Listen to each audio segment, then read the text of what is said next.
Salut à tous et bienvenue aux Observateurs.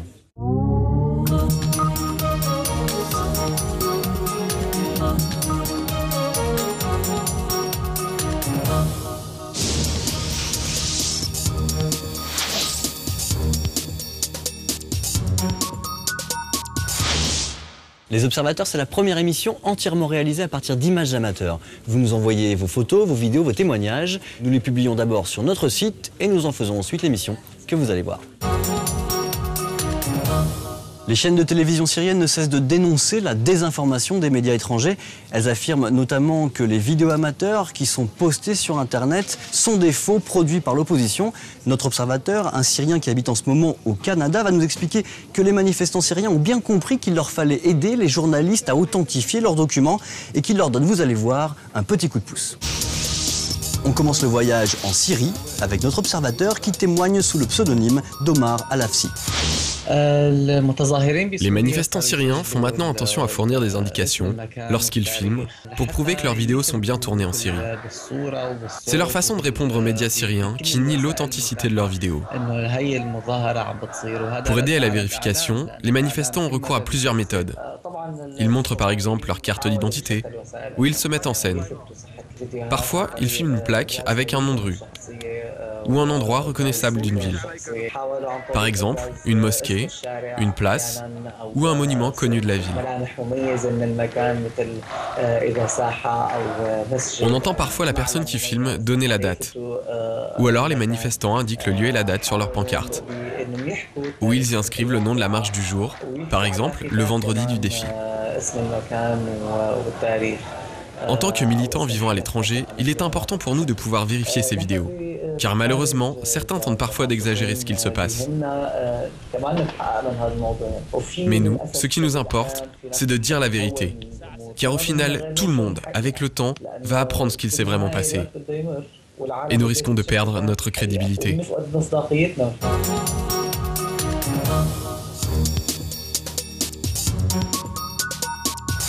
Notre deuxième observatrice participe à un mouvement dont le nom, j'en suis sûr, va vous faire réagir. Mais par-delà ce nom très provocateur, écoutez son message, il est à la fois sérieux et important. Départ maintenant pour Boston, aux États-Unis, avec Holly Black. Les marches des putes ont commencé à cause de la déclaration d'un policier, Michael Sanguinetti, dans une école de droit de Toronto. Il disait que si une femme ne voulait pas se faire violer, elle n'avait qu'à éviter de s'habiller comme une pute.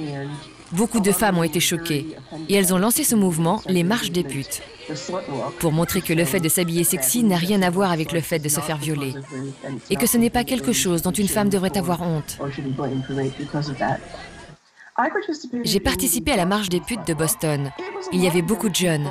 Bien sûr, pas mal de membres des mouvements fétichistes, échangistes, gays ou d'autres communautés sexuelles libérées. Mais il y avait beaucoup de gens habillés de façon très sobre, pas mal de monogames et de célibataires. Il n'est pas vrai que s'habiller de manière sexy encourage le viol. Je travaille aux urgences à l'hôpital et je peux vous dire que la plupart des victimes de viol qui nous arrivent sont habillées en jean ou même en pyjama, car elles sont souvent violées chez elles. Les femmes devraient pouvoir s'habiller comme elles le souhaitent. Cela ne devrait pas permettre aux autres de les juger. Et ce n'est en aucun cas une raison qui justifierait qu'on les violente.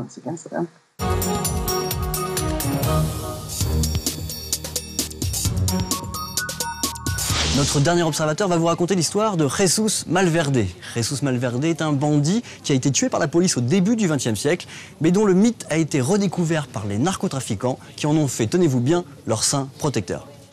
On finit le voyage dans la province de Sinaloa, sur les terres du plus important cartel de drogue mexicain, avec notre observateur, le professeur en criminologie, Gabriel Regino.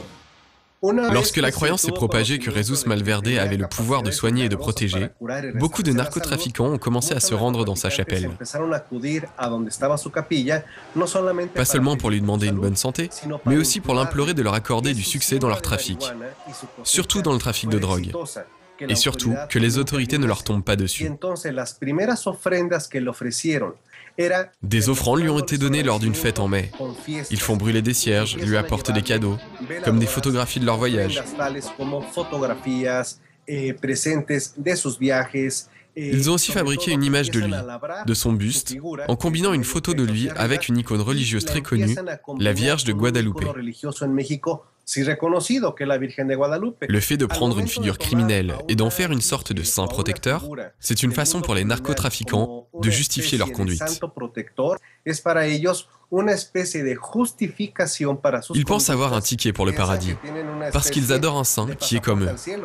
Ils se pensent protégés. Et surtout, ils considèrent qu'ils n'ont à répondre de leurs actes devant personne d'autre que lui.